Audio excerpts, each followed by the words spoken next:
Hello students, myself Dr. Kusumlata, Assistant Professor, Political Science, SMM Government Girls College, Bhilwara. आज हम संविधान की प्रस्तावना के बारे में अध्ययन करेंगे कि संविधान की प्रस्तावना क्या है, प्रस्तावना के मुख्य तत्व क्या हैं तथा प्रस्तावना में उल्लिखित शब्द का क्या अर्थ है। प्रत्येक संविधान के प्रारंभ में सामान्यतः एक प्रस्तावना होती है जिसके द्वारा संविधान में मूल उद्देश्यों व लक्ष्यों को स्पष्ट किया जाता है। इस प्रस्तावना का मुख्य प्रयोजन संविधान निर्माताओं के विचारों तथा उद्देश्यों को स्पष्ट करना होता है, जिससे संविधान की क्रियान्विति तथा उसके पालन में संविधान की मूल भावना का ध्यान रखा जा सके। प्रस्तावना क्या है? What is preamble? प्रस्तावना भारतीय संविधान की भूमिका की भांति है, जिसमें संविधान के आदेशों, उद्देश्यों, सरकार के स्वरूप, संविधान के स्रोत से संबंधित प्रावधान और संविधान के लागू होने की तिथि आदि का संक्षेप में उल्लेख किया गया है। प्रसिद्ध न्यायविद व संविधान विशेषज्ञ पालकीवाला ने प्रस्तावना को संविधान के परिचय पत्र की संज्ञा दी थी। भारतीय संविधान की प्रस्तावना का आविर्भाव पंडित जवाहरलाल नेहरू द्वारा 13 दिसंबर 1946 को संविधान सभा के समक्ष प्रस्तुत किए गए उद्देश्य प्रस्ताव से हुआ है। यही कारण है कि भारतीय संविधान की प्रस्तावना को उद्देशिका कहकर के भी संबोधित किया जाता है। प्रस्तावना अमेरिकी संविधान, जो कि प्रथम लिखित संविधान है, से ली गई है, लेकिन प्रस्तावना की भाषा पर ऑस्ट्रेलिया के संविधान की प्रस्तावना का प्रभाव हमें दिखाई देता है। प्रस्तावना के मुख्य तत्व। प्रस्तावना के मुख्य तत्व हमें संविधान का स्रोत। संविधान का जो स्रोत है वो हम भारत के लोग अर्थात जनता है। संविधान का स्वरूप। संविधान का जो स्वरूप है वो संपूर्ण प्रभुत्व संपन्न समाजवादी पंथनिरपेक्ष लोकतांत्रिक गणराज्य है। और संविधान का जो उद्देश्य है वो सामाजिक, आर्थिक और राजनीतिक न्याय है। विचार, अभिव्यक्ति, विश्वास, धर्म व उपासना की स्वतंत्रता है। प्रतिष्ठा और अवसर की समता, व्यक्ति की गरिमा और राष्ट्र की एकता और अखंडता तथा बंधुता है। प्रस्तावना जो मेन प्रस्तावना है वह है, हम भारत के लोग भारत को एक संपूर्ण प्रभुत्व संपन्न समाजवादी पंथनिरपेक्ष लोकतंत्रात्मक गणराज्य बनाने के लिए तथा उसके समस्त नागरिकों को सामाजिक, आर्थिक और राजनीतिक न्याय, विचार, अभिव्यक्ति, विश्वास, धर्म और उपासना की स्वतंत्रता, प्रतिष्ठा और अवसर की समता प्राप्त कराने के लिए तथा उन सब में व्यक्ति की गरिमा और राष्ट्र की एकता और अखंडता सुनिश्चित करने वाली बंधुता बढ़ाने के लिए दृढ़ संकल्प होकर अपनी इस संविधान सभा में आज तारीख 26 नवंबर 1949 ईस्वी मिति मार्गशीर्ष शुक्ल सप्तमी संवत 2006 विक्रमी को एतद द्वारा इस संविधान को अंगीकृत, अधिनियमित और आत्म अर्पित करते हैं। ये भारतीय संविधान की प्रस्तावना थी, जिसे इंग्लिश में प्रीएम्बल कहा जाता है। ये जब प्रस्तावना संविधान का निर्माण किया गया था तो संविधान के निर्माण के समय प्रस्तावना में 3 शब्द समाजवादी, पंथनिरपेक्ष और अखंडता शब्द को इसमें नहीं जोड़ा गया। 42वें संविधान संशोधन के द्वारा आवश्यकता के अनुसार भारत की संविधान की प्रस्तावना में समाजवादी शब्द, पंथनिरपेक्ष और अखंडता शब्द को जोड़ा गया। अब हम प्रस्तावना में उल्लिखित शब्दों का एक एक कर अध्ययन करेंगे। सबसे पहले है हम भारत के लोग। प्रस्तावना में हम भारत के लोग संविधान को अंगीकृत, अधिनियमित और आत्म अर्पित करते हैं शब्दों का प्रयोग किया गया है, अर्थात संविधान द्वारा अंतिम प्रभुसत्ता भारतीय जनता में निहित की गई है। संविधान निर्माता भारतीय जनता के प्रतिनिधि हैं। भारतीय संविधान भारतीय जनता की इच्छा का परिणाम है और भारतीय जनता ने ही इसे राष्ट्र को समर्पित किया है, अर्थात भारत के लोगों द्वारा ही इस संविधान को बनाया, स्वीकार किया तथा स्वयं को अर्पित अर्थात अपने ऊपर लागू किया गया है। भारतीय संविधान भारतीय जनता को ही समर्पित है। संपूर्ण प्रभुत्व संपन्न। संपूर्ण प्रभुत्व संपन्न का अर्थ है आंतरिक या बाहरी दृष्टि से भारत पर किसी विदेशी सत्ता का अधिकार नहीं है। भारत अंतर्राष्ट्रीय क्षेत्र में अपनी इच्छा अनुसार आचरण कर सकता है और वह किसी भी अंतर्राष्ट्रीय समझौते या संधि को मानने के लिए बाध्य नहीं है। भारत के संविधान में कहीं पर भी ब्रिटिश शासन सत्ता का उल्लेख नहीं किया गया है। समाजवाद एक विचारधारा है जिसमें समानता के लगभग प्रत्येक आयाम परिलक्षित होते हैं, चाहे वह संपत्ति या संसाधनों की समानता से संबंधित हो या फिर समाज में प्राप्त प्रतिष्ठा और अवसर की समानता हो। भारतीय समाजवाद लोकतांत्रिक समाजवाद के निकट है। लोकतांत्रिक समाजवाद नेहरू जी की विचारधारा से संबंधित है। इसमें मिश्रित अर्थव्यवस्था अर्थात सार्वजनिक व निजी क्षेत्र का सह अस्तित्व के लक्षण मौजूद हैं। भारतीय समाजवाद में सार्वजनिक क्षेत्र व निजी क्षेत्र का सह अस्तित्व है, जिसमें सार्वजनिक क्षेत्र को वरीयता प्राप्त है।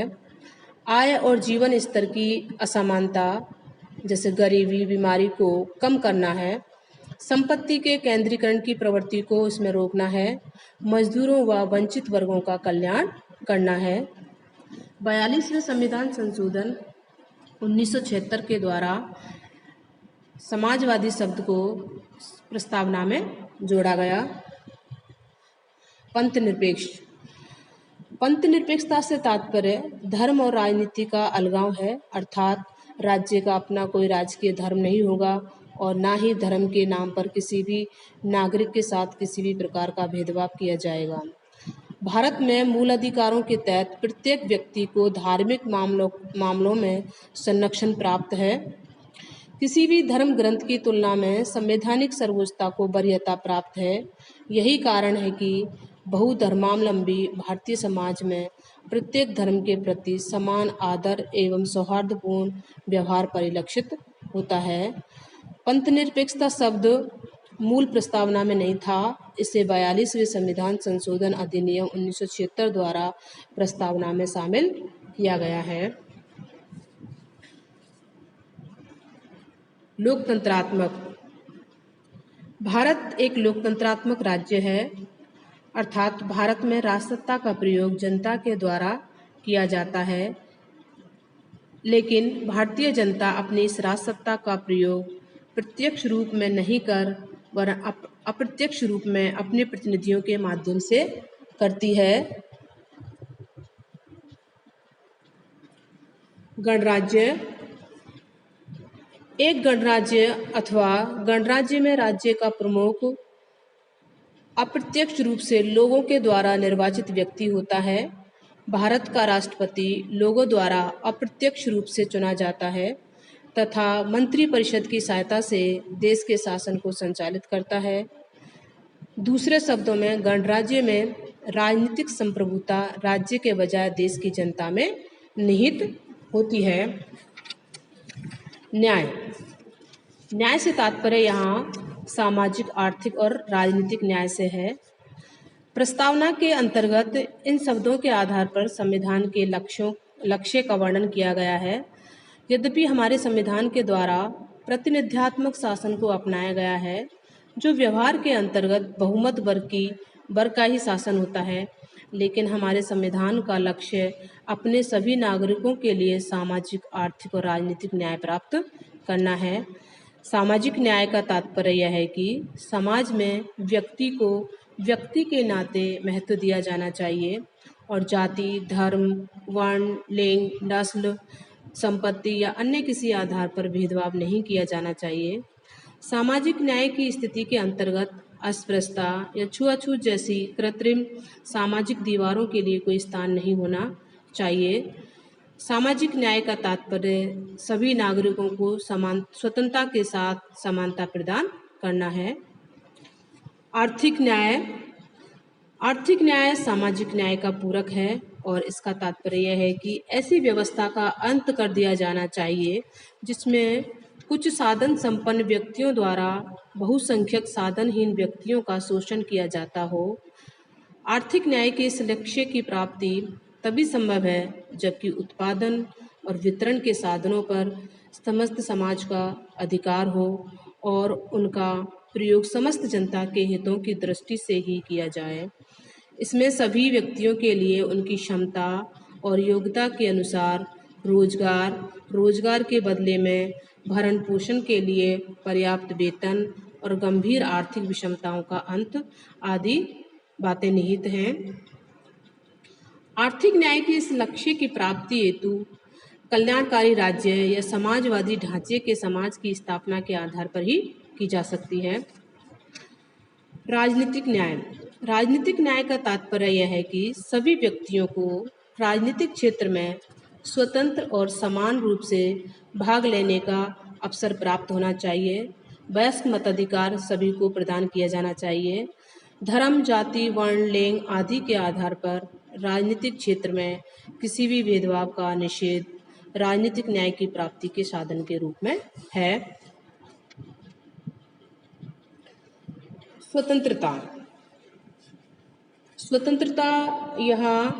स्वतंत्रता का अर्थ है व्यक्ति की गतिविधियों पर किसी प्रकार के प्रतिबंध का निषेध तथा उसे संपूर्ण विकास के अवसर उपलब्ध कराना।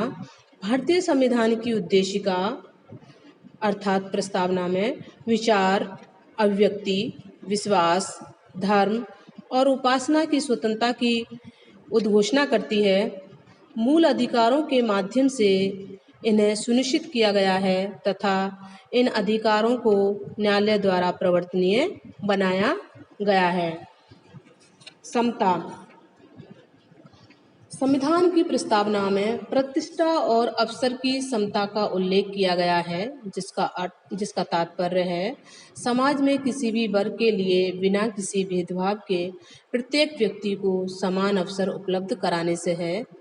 भारतीय संविधान की प्रस्तावना में समानता के 3 आयाम शामिल किए गए हैं: सामाजिक समानता, राजनीतिक समानता और आर्थिक समानता। भारतीय संविधान की प्रस्तावना में प्रतिष्ठा व अवसर की समानता की बात की गई है जिसके अनुसार देश का प्रत्येक नागरिक विधिक रूप से लिंग, वंश, जाति, धर्म आदि के भेदभाव से दूर संविधान के समक्ष समान है। उनसे लोक नियोजन में भी इस आधार पर भेदभाव नहीं किया जा सकता और न ही सार्वजनिक स्थानों पर किया जा सकता है। बंधुत्व का अर्थ है सभी नागरिकों के बीच एक होने के भाव को जागृत करना और सर्वमान्य भाईचारे का विकास करना।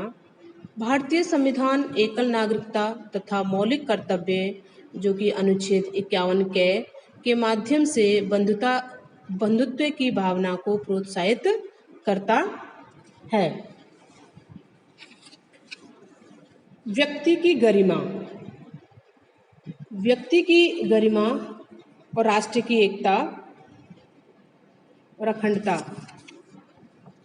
यहाँ व्यक्ति की गरिमा से तात्पर्य है कि हमारे संविधान निर्माता भारत की विविधताओं के अंतर्गत मूलभूत रूप में विद्यमान एकता से परिचित थे और वे चाहते थे कि भारत के नागरिक क्षेत्रता, प्रांतवाद, भाषावाद और संप्रदायवाद को महत्व न देते हुए भारत की आधारभूत एकता के भाव को अपनाएं। अतः हमारे संविधान का बंधुता का आदर्श 2 आधारों पर टिका हुआ है। ये आधार है राष्ट्र की एकता और व्यक्ति की गरिमा। हमारे संविधान निर्माताओं के मन और मस्तिष्क में इस देश के समस्त नागरिकों के लिए बंधुता और उसके साथ ही राष्ट्र की एकता का विचार बहुत अधिक प्रबल था और इसी कारण उनके द्वारा संघात्मकता के बावजूद एकल नागरिकता के आदर्श को अपनाया गया है। राष्ट्र की एकता और अखंडता। बहुलवादी सांस्कृतिक विरासत के साथ भारत की एकता और अखंडता को बनाए रखना एक बड़ी चुनौती थी। अतः मौलिक कर्तव्यों के तहत प्रत्येक नागरिक का कर्तव्य माना गया कि वे अपने राष्ट्र की एकता व अखंडता को अक्षुण्ण बनाए रखें। 42वें संविधान संशोधन